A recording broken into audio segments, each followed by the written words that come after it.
Good morning students. आज हम बात करने वाले हैं क्लास 11th के चैप्टर पाचन तंत्र की। क्लास 11th का एक चैप्टर है मानव पाचन तंत्र। इसके बारे में आज हम स्टडी करेंगे। इस लेसन में मानव के पाचन तंत्र से संबंधित जो भी चीज़ें हैं, जैसे कि पाचन तंत्र क्या होता है, कहाँ होता है, उससे क्या चीज़ें बनती है, क्या काम आता है, कौन कौन सी चीज़ इसमें भाग लेती है, इन सब के बारे में हम स्टडी करने वाले हैं। तो आइए शुरू करते हैं। चैप्टर है मानव पाचन तंत्र। मानव पाचन तंत्र को समझने से पहले हमें क्या करना पड़ेगा, कुछ पाचन तंत्र से रिलेटेड परिभाषाएं हैं या टर्म्स है। कुछ टर्म्स ऐसी है जो पाचन तंत्र में बार बार आती है। तो एक बार मैं चाहता हूं कि पाचन तंत्र लेसन को शुरू करने से पहले इन टर्म्स को, इन वर्ड्स को समझा जाए कि ये होते क्या है। तो ये जो कुछ वर्ड्स है प्रमुख, इनके बारे में चर्चा करते हैं। एक बार मैं सभी वर्ड्स का नाम यहाँ पर, सभी टर्म्स का नाम लिख देता हूँ बोर्ड पर, फिर बारी बारी से सबकी स्टडी करेंगे। तो देखिए कौन कौन से टर्म्स हैं। नंबर 1 पे पोषक तत्व। पोषक तत्व। नंबर 2 पोषण। नंबर 2 पे है पोषण। नंबर 3 अंतर्ग्रहण।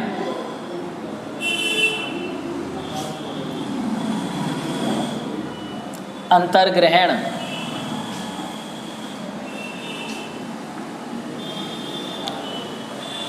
नंबर 4 पाचन। नंबर 4 पाचन। नंबर 5 अवशोषण। नंबर 5 अवशोषण।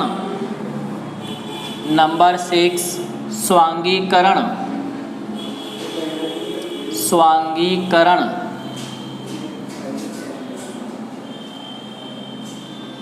करण। और नंबर 7 बहिर्गमन। बहिर्गमन। ये कुछ टर्म्स है जिसके बारे में समझना बहुत ज़रूरी है, क्योंकि ये पाचन तंत्र जो चैप्टर है इसमें कई जगह काम में आएगी। तो शुरू करते हैं। सबसे पहले देखिए जिसके बारे में हम चर्चा करने वाले हैं, पोषक तत्व। पोषक तत्व। चलिए देखिए क्या होता है पोषक तत्व, बात करते हैं। देखिए पोषक तत्व होता क्या है कि जब भी खाना खाते हैं तो खाना खाने के साथ कुछ तत्व हमारे शरीर के अंदर जाते हैं, और हमारे शरीर के अंदर जाते हैं और वो हमारे शरीर के लिए, हमारे शरीर की वृद्धि और विकास के लिए बहुत ज़रूरी होते हैं। और उनके बिना हमारे शरीर का वृद्धि और विकास पूरी तरीके से नहीं हो पाएगा। हो सकता है हम बीमार हो जाए, हो सकता है शरीर के जो अंग है उनकी क्रियाशीलताएं कमज़ोर पड़ने लग जाए। तो कुछ पोषक तत्व बहुत इंपॉर्टेंट होते हैं शरीर के लिए, जिनको ग्रहण करना बहुत ज़्यादा आवश्यक मानव के लिए होता है, या जो भी जीव है यहाँ पर उसके लिए आवश्यक होता है। पोषक तत्व देखिए कौन कौन से हैं जो शरीर के लिए आवश्यक है, और क्या है पोषक, वो यहाँ पर समझिए। भोजन के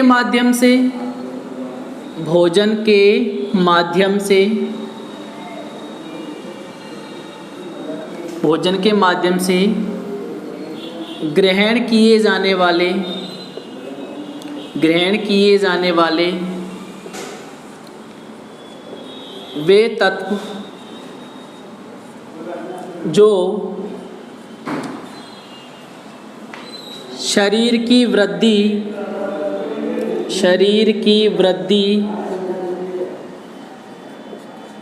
व विकास के लिए, शरीर की वृद्धि व विकास के लिए आवश्यक है पोषक तत्व कहलाते हैं। आवश्यक है पोषक तत्व कहलाते हैं। पोषक तत्व कहलाते हैं। कहलाते हैं। ये पोषक तत्व होते हैं, मतलब भोजन के द्वारा ग्रहण किए जाने वाले वे तत्व जो शरीर की वृद्धि और विकास के लिए आवश्यक है, उन्हें पोषक तत्व कहते हैं। अब ये पोषक तत्व है कौन कौन से, आपने पहले नाम सुने होंगे, क्लास 10 से पहले की क्लास 10 तक आप नाम सुन के आए होंगे। देखिए वही तत्व में लिखने जा रहा हूँ। जैसे एक हो गया कार्बोहाइड्रेट, आप नाम सुन के आए हो। नंबर 2 प्रोटीन, नंबर 3 वसा, इसके अलावा नंबर 4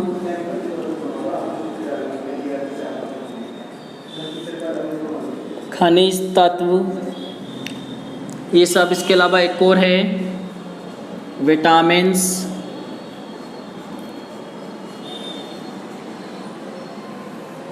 ये सब चीज़ें हैं। मेनली हम जिन पोषक तत्व के बारे में बात करेंगे, पाचन के अंदर जिन पोषक तत्वों की बात करेंगे वो देखिए कौन कौन से हैं। कार्बोहाइड्रेट, प्रोटीन और कार्बोहाइड्रेट, प्रोटीन और वसा, इन चीज़ों की स्टडी हम पाचन में करने वाले हैं। मिनरल्स, खनिज लवण और विटामिन भी पाचन के अंदर आते हैं, लेकिन हमको पाचन में क्या होता है, मुख्य 3 चीज़ों के पाचन के बारे में पढ़ना है, तो यहाँ पर हम इनकी स्टडी ज़्यादातर करने वाले हैं। मैंने कहा कि शरीर की वृद्धि और विकास के लिए कुछ तत्व आवश्यक होते हैं, और वो तत्व कौन कौन से देख लीजिए। कार्बोहाइड्रेट, प्रोटीन, वसा, खनिज लवण और विटामिन, ये शरीर की वृद्धि और विकास के लिए आवश्यक है, इसलिए इनको क्या नाम दे दिया, पोषक तत्व। अब बात करेंगे सर, आप दिमाग में आप ये आएगा कि कार्बोहाइड्रेट है क्या है, कहाँ से आया है, कैसे क्या है, मतलब पता कैसे चलेगा कि कार्बोहाइड्रेट खाया है हमने। तो देखिएगा, हर भोजन के अंदर एक अलग प्रकार का तत्व होता है। हो सकता है किसी भोजन के अंदर ये 3-5 तत्व भी दिखाई देने लग जाए। जैसे कुछ एग्जाम्पल से मैं आपको समझाता हूँ। माना कि आप रोटी खा रहे हो, रोटी खाने का मतलब होता है कि गेहूँ है, और गेहूँ के अंदर क्या होता है, कार्बोहाइड्रेट होता है। जितनी भी फसल से आपने नाम सुनी है, गेहूँ, मक्का, जौ, जवार, बाजरा, इन सब के अंदर लगभग क्या होता है, कार्बोहाइड्रेट होता है। चावल जो होता है उसके अंदर कार्बोहाइड्रेट होता है, आलू जो होता है उसके अंदर कार्बोहाइड्रेट होता है। तो मोस्टली जितनी भी खाने की चीज़ें हैं, लगभग जितनी भी खाने की चीज़ें, उसमें से 80% चीज़ें ऐसी होगी जिसमें आपको कार्बोहाइड्रेट मिल ही जाएगा। कार्बोहाइड्रेट उसके अंदर क्या हो जाएगा, मिल ही जाएगा। कार्बोहाइड्रेट एक प्रकार का रासायनिक यौगिक होता है, एक पूरा कार्बोहाइड्रेट का संगठन होता है। उसके अंदर कार्बोहाइड्रेट के बारे में विस्तार से बताया जाता है, लेकिन अभी हमको कार्बोहाइड्रेट पर ज़्यादा डिटेल में चर्चा नहीं करनी है। सिर्फ मैं आपको ये समझाना चाह रहा हूँ कि पोषक तत्व कौन कौन से होते हैं। तो पोषक तत्व में कार्बोहाइड्रेट हो गया, आपको ये पता चला कि क्या खाने से हमको मिलेगा। देखिए, कार्बोहाइड्रेट को प्राप्त करने के लिए हमको जिन चीज़ों की रोटियां बनती है वो सब, इसके अलावा जो भी हमारी फसल्स होती है, चावल जो होता है, ये सब इन सबसे में क्या मिलेगा, कार्बोहाइड्रेट प्राप्त मिलेगा। 1-2 एग्जाम्पल समझाए। वैसे मैंने बताया कि मोस्टली खाने की चीज़ों में कार्बोहाइड्रेट जरूर पाया जाता है।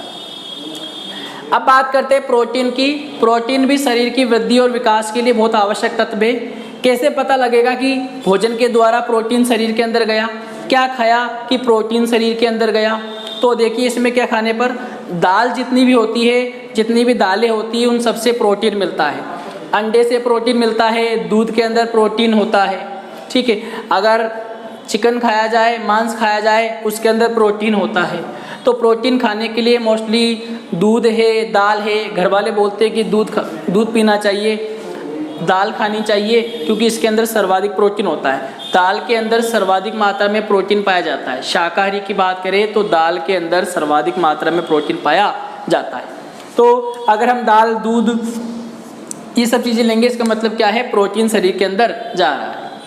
अब बात करते हैं वसा की।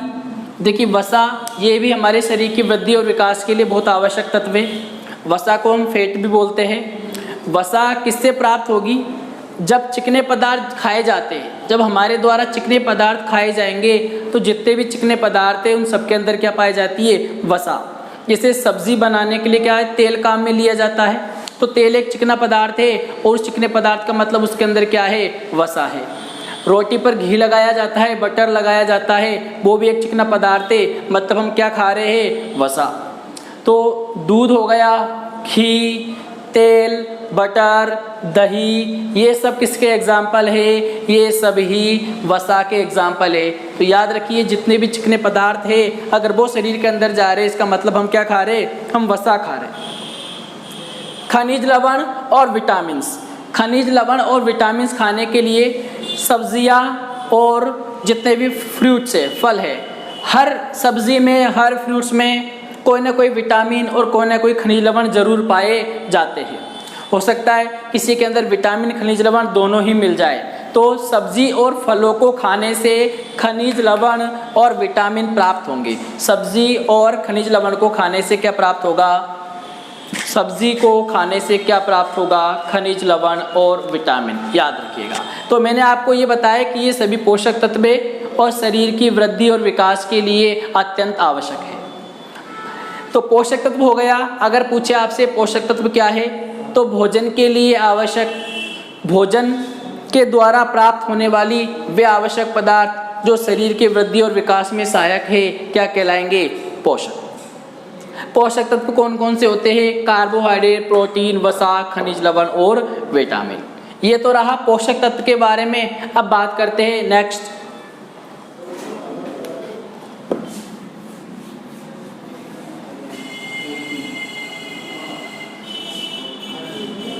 नंबर 2 पर जिसकी बात कर रहे हैं वो है पोषण। पोषक तत्व हम पढ़ चुके हैं, अब हमको दूसरे टर्म्स के बारे में समझना है और उसका नाम है पोषण। देखिए क्या होता है पोषण, कि अभी हम जिन पोषक तत्वों की चर्चा कर रहे थे उसको भोजन के रूप में ग्रहण कर रहे हैं, फिर खाएंगे उसको। पोषक तत्वों को हम भोजन के रूप में अंदर ले रहे, खा रहे उसको, इस क्रिया को ही क्या कहते हैं? पोषण। तो लिख देता हूँ,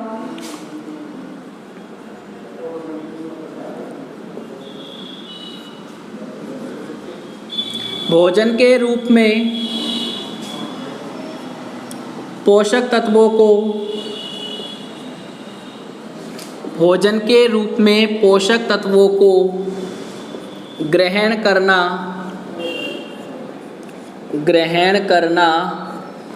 पोषण कहलाता है। पोषण कहलाता है। तो भोजन के रूप में जब पोषक तत्व कार्बोहाइड्रेट, प्रोटीन, वसा, खनिज लवण, विटामिन ये सब हमारे शरीर के अंदर जाते हैं, इस क्रिया को ही क्या कहते हैं? पोषण। तो आसान और छोटी सी टर्म्स दिए। पोषण क्या है? भोजन के रूप में पोषक तत्वों को ग्रहण करना ही क्या कहलाएगा? पोषण। सिंपल सा क्या समझेंगे आप? पोषक तत्व का शरीर के अंदर जाना या भोजन के साथ पोषक तत्व का शरीर के अंदर जाना ही क्या कहलाएगा? पोषण। नंबर 3 देखिए क्या है? अंतर्ग्रहण।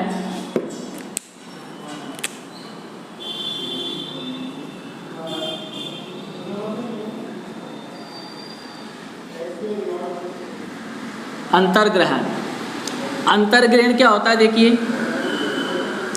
अंतर्ग्रहण शब्द में छुपा हुआ है। अंत्य मतलब अंदर और ग्रहण मतलब ग्रहण करना। अंत्य का मतलब हो गया अंदर और ग्रहण का मतलब क्या हो गया? ग्रहण करना। तो अंदर ग्रहण करना, किसी चीज को अंदर ग्रहण करना, मुख के माध्यम से किसी चीज को ग्रहण करना, वो कहलाएगा अंतर्ग्रहण। मतलब जब हम क्या करते हैं, भोजन के टुकड़े को, माना खाना खाना हमने शुरू किया, जैसे ही रोटी का एक बाइट लिया, एक टुकड़ा लिया हमने, जैसे ही उसको खाया तो खाने का मतलब क्या हो गया? जैसे हमने इसको मुंह में रखा, इस क्रिया को क्या कह देंगे? अंतर्ग्रहण। अंतर्ग्रहण का मतलब क्या समझेंगे आप? कि जैसे ही भोजन पदार्थ को मुख गुहा के अंदर रखा जाता है, उसको चबाया जाता है, इस क्रिया को ही क्या कह देते हैं? अंतर्ग्रहण। अंतर्ग्रहण का मतलब सिर्फ इतना सा ही है कि भोजन को अंदर ग्रहण करना, भोजन को मुख गुहा में रखना ही क्या कहलाएगा? अंतर्ग्रहण। जैसे ही भोजन को मुख गुहा में रखा जाता है, इसको काटने की, इसको घुमाने की क्रिया शुरू हो जाती है और इस क्रिया को किस नाम से जानते? अंतर्ग्रहण। क्या बताएंगे आप? अंतर्ग्रहण भोजन को ग्रहण करने की प्रक्रिया। 1 नंबर का अगर क्वेश्चन आए कि अंतर्ग्रहण क्या होता है, तो भोजन को ग्रहण करने की प्रक्रिया ही क्या कहलाएगी? अंतर्ग्रहण। तो यहाँ पर मैं लिख रहा हूँ, भोजन को ग्रहण करने की प्रक्रिया, भोजन को ग्रहण करने की प्रक्रिया अंतर्ग्रहण कहलाती है। अंतर्ग्रहण कहलाती है। अंतर्ग्रहण कहलाती है। ये हो गया अंतर्ग्रहण के बारे में कि भोजन को ग्रहण करने की प्रक्रिया ही कहलाएगी अंतर्ग्रहण। नंबर 4 पे बात करते हैं पाचन, जो कि एक इम्पोर्टेंट परिभाषा है और एग्जाम में आपके आ भी सकती है। देखिए क्या है नंबर 4 पे जिसकी चर्चा कर रहे हैं हम,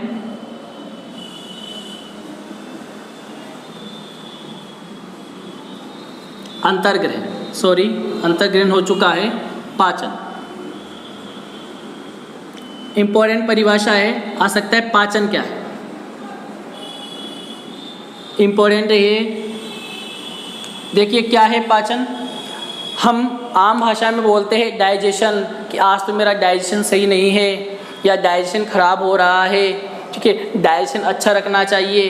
तो क्या होता है डाइजेशन, पाचन, इसके बारे में बात करते हैं। देखिए क्या है, एक बार बोर्ड पे देख लीजिए आप लोग। जटिल पोषक तत्वों को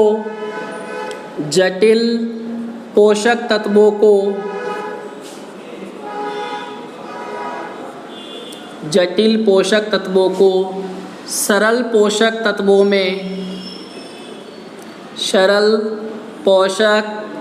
तत्वों में बदलने की क्रिया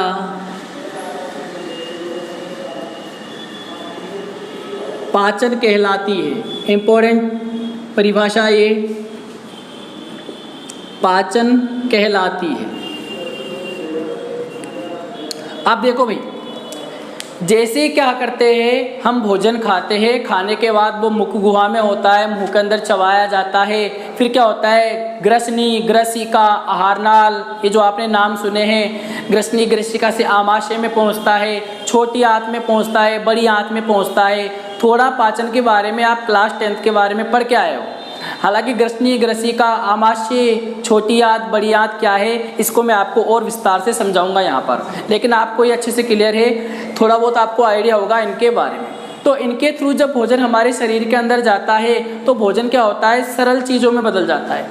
हम जो भी खाते हैं, खाने में जो हमने पोषक तत्वों का नाम लिया था, अभी मैंने आपको बताया था कार्बोहाइड्रेट, प्रोटीन, वसा। कार्बोहाइड्रेट, प्रोटीन, वसा ये जटिल पोषक तत्व, हार्ड कॉम्प्लेक्स है, जटिल पोषक तत्व को श्रेणी में रखा गया है। अब इनको क्या किया जाता है, जैसे ही हम भोजन के साथ इन तीनों चीज़ों को खाते हैं, हमारे शरीर के अंदर जाती है और शरीर के अंदर जाने के बाद क्या होता है, इनको सरल पोषक तत्वों में बदला जाता है। सरल पोषक तत्वों में क्यों बदला जाता है, ताकि आगे हमारे जो रुधिर है उसके अंदर ये आसानी से परिवहन लायक हो जाए।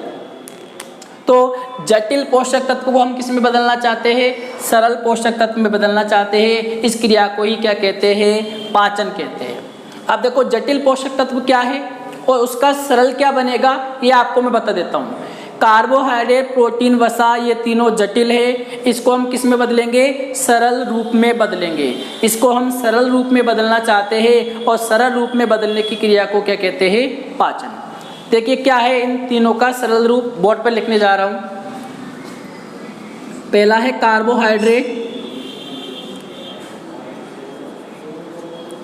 कार्बोहाइड्रेट, इसका सरल रूप देखिए क्या होता है, ग्लूकोज, इसके अलावा फ्रक्टोज, गैलेक्टोज, और ये तीनों ही क्या है, ये तीनों ही शर्करा है। इन तीनों को किस नाम से जाना जाएगा, मैं यहाँ पर लिख देता हूँ, शर्करा। तो कार्बोहाइड्रेट जो होता है उस कार्बोहाइड्रेट को किस में बदला जाता है, सरल शर्कराओं में बदला जाता है। जैसे ग्लूकोज है, फ्रक्टोज है, गैलेक्टोज है। तो कार्बोहाइड्रेट को खाया गया जटिल रूप में और जब इसका पाचन हुआ, पाचन का मतलब है इसको किस रूप में बदल दिया हमने, शर्कराओं, सरल शर्कराओं के रूप में, जैसे ग्लूकोज, फ्रक्टोज, गैलेक्टोज। इसका मतलब क्या हो गया, कार्बोहाइड्रेट का पाचन हो गया। जब कार्बोहाइड्रेट जो हमने खाया, खाने के बाद अगर ये ग्लूकोज, फ्रक्टोज, गैलेक्टोज में बदल गया, इसका मतलब क्या है, कार्बोहाइड्रेट का पाचन हो गया। ये कार्बोहाइड्रेट का जटिल रूप था जो कि किस में बदल गया, सरल रूप में। इसी प्रकार अगर हम बात करें प्रोटीन की, कि जटिल पोषक तत्व है प्रोटीन, इसको हमने खाया और धीरे धीरे प्रोटीन पाचन के द्वारा किस में बदल गया, ये बदल जाता है एमिनो अम्ल में, एमिनो अम्ल में, एमिनो अम्ल में। तो हमने प्रोटीन खाया, वो जटिल पोषक तत्व था। जैसे शरीर के अंदर क्रियाएं होने लगी, भोजन आमाशय में पहुंचा, भोजन छोटी आंत में पहुंचा, तो वहां पर धीरे धीरे भोजन को क्या किया, छोटे छोटे सरल सरल तत्वों में बदल दिया गया और अंत में जो बिल्कुल सरलतम तत्व निकल करके आता है उसका नाम क्या होता है, एमिनो अम्ल। तो प्रोटीन नामक जटिल पोषक तत्व को किस में बदल दिया गया, एमिनो अम्ल नामक सरल पोषक तत्व में। तो ये भी क्या हो गया, प्रोटीन का पाचन। वापस से देखिए, कार्बोहाइड्रेट एक जटिल पोषक तत्व है और इसका सरल क्या बनेगा, शर्कराएं, सरल शर्कराएं कौन कौन सी, ग्लूकोज, फ्रक्टोज और गैलेक्टोज। प्रोटीन की अगर मैं बात करें, प्रोटीन जटिल पोषक तत्व था, इसका सरल रूप क्या बन जाएगा, एमिनो अम्ल। दो चीजें हो गई है, एक और बचा है वसा। देखिए वसा के बारे में, वसा जो है ये वसा किस में बदल जाएगी, सरल रूप में। देखिए वसीय अम्ल,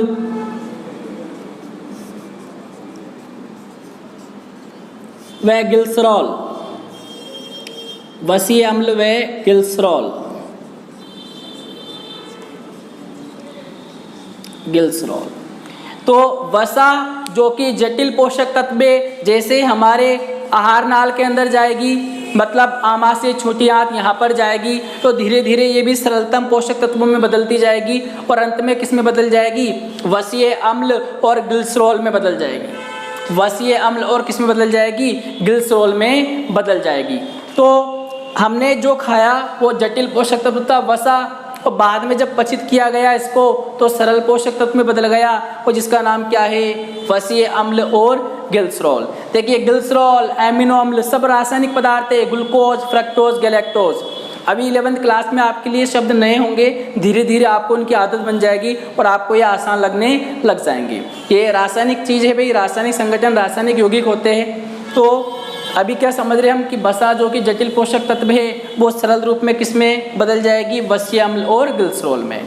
तो पाचन क्या होता है, जटिल पोषक तत्व को सरल पोषक तत्व में बदलना। कार्बोहाइड्रेट का सरल पोषक तत्व क्या हो जाएगा, सरल शर्कराएं, ग्लूकोज, फ्रक्टोज, गैलेक्टोज। प्रोटीन जो कि जटिल पोषक तत्व है उसका सरल क्या हो जाएगा, एमिनो अम्ल। वसा का सरल क्या हो जाएगा, वसीय अम्ल और ग्लिसरॉल। ये कैसे होता है, क्या क्या चीज़ें इसके अंदर काम आती है, कौन से एंजाइम काम आते हैं, ये जब हम पाचन की क्रिया पढ़ेंगे विस्तार से, इसी लेसन में हम पाचन की क्रिया पढ़ेंगे, तब आपको विस्तार से समझाया जाएगा इन सब के बारे में। अब इस ट्रिप में आपको ओनली ऑन क्या समझाना चाहता हूँ, पाचन। पाचन में दो चीज़ें आई है, जटिल पोषक तत्व और सरल पोषक तत्व। इन दोनों चीज़ों को बताने के लिए मैंने आपको ये कार्बोहाइड्रेट, प्रोटीन और वसा के बारे में एक थोड़ा बहुत इंट्रोडक्शन यहाँ पर दिया है। पाचन यहाँ पर समाप्त हो गया है। पाचन के बाद बात करेंगे अवशोषण की।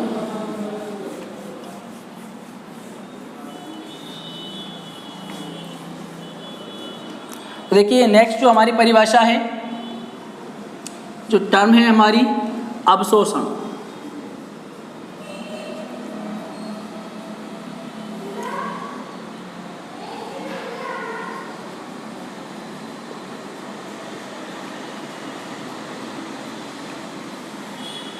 अवशोषण क्या है एक बार मैं लिख देता हूं ताकि समझाना आसान हो जाए।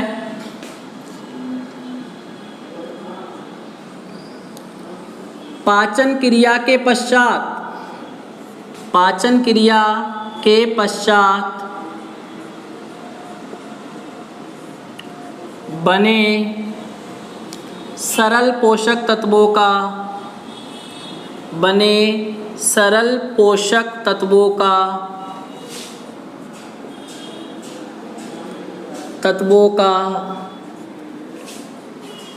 रुधिर नलिका में परिवहन, रुधिर नलिकाओं या रुधिर वाहिकाओं, जो भी है बात एक ही है, रुधिर नलिकाओं में परिवहन,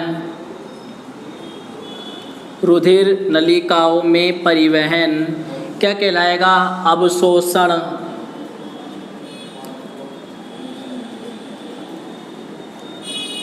अवशोषण कहलाता है।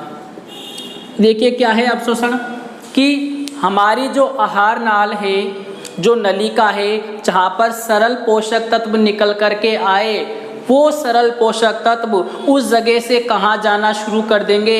रक्त नलिका में जाना शुरू कर देंगे। और इसी क्रिया को क्या कहते हैं? अवशोषण कहते हैं। कि पाचन से क्या हुआ? सरल पोषक तत्व बने। सरल पोषक तत्व कहाँ बने? आहार नाल में बने। इसके बाद वो कहाँ चले गए? रक्त नलिकाओं, रक्त वाहिकाओं में चले गए या रक्त में चले गए। और इस क्रिया को ही क्या कहते हैं? इस क्रिया को कहते हैं अवशोषण। पाचन की क्रिया से बने सरल पोषक तत्व आहार नाल से कहाँ जाएंगे? रक्त में, रक्त नलिका में चले जाएंगे। इस क्रिया को ही क्या कहते हैं? अवशोषण। इस क्रिया को क्या कहते हैं? अवशोषण। तो वापस से समझा रहा हूँ कि पाचन की क्रिया से, देखो एक बार एक रफ डायग्राम से समझाता हूँ कि माना कि ये जो नलिका दिखाई दे रही है आपको, ये आहार नाल है। एक एग्जाम्पल है कि ये नलिका माना कि क्या है? आहार नाल है। आहार नाल वे जगह है जहाँ पाचन हो रहा है। आहार नाल वे जगह है जहाँ जटिल पोषक तत्व को सरल पोषक तत्व में बदला जा रहा है, उसको कमजोर किया जा रहा है। तो आहार नाल में जटिल पोषक तत्व थे, उनसे क्या बन गए? हमारे ये छोटे छोटे माना कि ये क्या बन गए? सरल पोषक तत्व बन गए। इनको मैंने नाम दे दिया क्या? सरल पोषक तत्व। सरल पोषक तत्व दे दिया, सरल पोषक तत्व। और इसी के बाद आहार नाल के पास ही देख लीजिए, एक रफ डायग्राम है ये। यहाँ पर मैंने एक बना दी नलिका। क्या बना दी? ये जो ब्लू रंग की आपको दिखाई दे रही है, इसको मैंने क्या कह दिया? रक्त नलिका। इसको मैंने कह दिया रक्त नलिका। तो अभी आप बताइए सरल पोषक तत्व कहाँ है? सरल पोषक तत्व आहार नाल में। कहाँ है? आहार नाल में। तो आहार नाल से ये कहाँ चले जाएंगे? देखिए आहार नाल से ये पोषक तत्व आ गए कहाँ पर? रक्त नलिका में। रक्त नलिका में रक्त है तो वहाँ पर आ जाते हैं। तो आहार नाल में जो बने सरल पोषक तत्व वो कहाँ चले गए? रक्त नलिका में। रक्त नलिका के रक्त में चले गए। इस क्रिया को ही क्या कहते हैं? अवशोषण। इस क्रिया को क्या कहते हैं? अवशोषण। कि पाचन की क्रिया के पश्चात आहार नाल में बने सरल पोषक तत्व कहाँ चले जाएंगे? रक्त नलिका में चले जाएंगे। और इस क्रिया को किस नाम से जाना जाएगा? अवशोषण के नाम से। तो आसान परिभाषा है। तो ये हम 5 परिभाषाओं के बारे में बात कर चुके हैं। अब 5 परिभाषाओं के बाद देखिए 2 परिभाषाएं और बची है, स्वांगीकरण के बारे में और एक है बहिर्गमन के बारे में।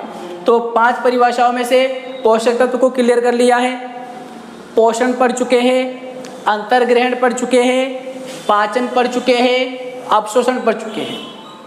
ये जो क्रियाएं होती है अंतर्ग्रहण, पाचन, अवशोषण, स्वांगीकरण, बहिर्गमन, ये क्रम से होती है। मतलब सबसे पहले क्या होगा? ये सब चीज़ें नजर आएगी, पोषक तत्व होंगे, पोषण होगा। पोषण और अंतर्ग्रहण एक समझिए एक ही तरीके का है, एक ही बात है कि भोजन के साथ पोषक तत्व को ग्रहण करेंगे, भोजन के साथ पोषक तत्व को ग्रहण करेंगे, वो पोषण है। और पूरे भोजन को ग्रहण कर रहे हैं तो सिंपल सी बात है पोषक तत्व तो अंदर जाएंगे। फिर आप भोजन खा रहे हो, पोषक तत्व हमारे भोजन के अंदर ही है। जब भोजन अंदर जाएगा तो बोलो पोषक तत्व भी अंदर जाएगी कि नहीं जाएगी? तो इस टर्म्स को मैं इसके साथ लिंक कर सकता हूँ अंतर्ग्रहण के साथ, कि जब भोजन को अंदर ग्रहण किया जाता है उसे कहते हैं अंतर्ग्रहण। और जब भोजन के अंदर जो पोषक तत्व है उसको ग्रहण किया जाता है, इसे क्या कहते हैं? पोषण। बात तो एक ही हो गई ना, जा तो कौन रहा है? जा तो अंदर ही रहा है। भोजन अंदर जाएगा, उसके अंदर जो पोषक तत्व वो क्या होंगे?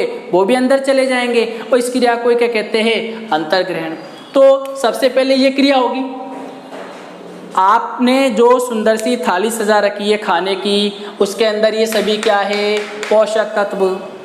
इन थाली में से आपने एक एक चीज़ को अंदर गटकना शुरू किया, अंदर लेना शुरू किया, इसका मतलब आप क्या कर गए, पोषण और अंतर्ग्रहण। क्या कर गए, पोषण और अंतर्ग्रहण। फिर वो सुंदर सी चीज़ हमारे कहाँ गई, पेट के अंदर गई, और पेट के अंदर उस सुंदर चीज़ को तोड़ना शुरू हुआ, उसको फोड़ना शुरू किया गया, उसको सरल शब्दों में, सरल चीज़ों में बदल दिया गया। इसका मतलब क्या कर दिया, पाचन। इसके बाद जो सरल तत्व निकल करके आए, उन सरल तत्वों को हमने कहाँ भेज दिया, रक्त नलिका में दूसरे से उनका ट्रांसफर कर दिया। इस क्रिया को हमने क्या कह दिया, अवशोषण। अब बचे हैं स्वांगीकरण और बहिर्गमन के बारे में। स्वांगीकरण और बहिर्गमन के बारे में हम पढ़ेंगे नेक्स्ट क्लास में। धन्यवाद।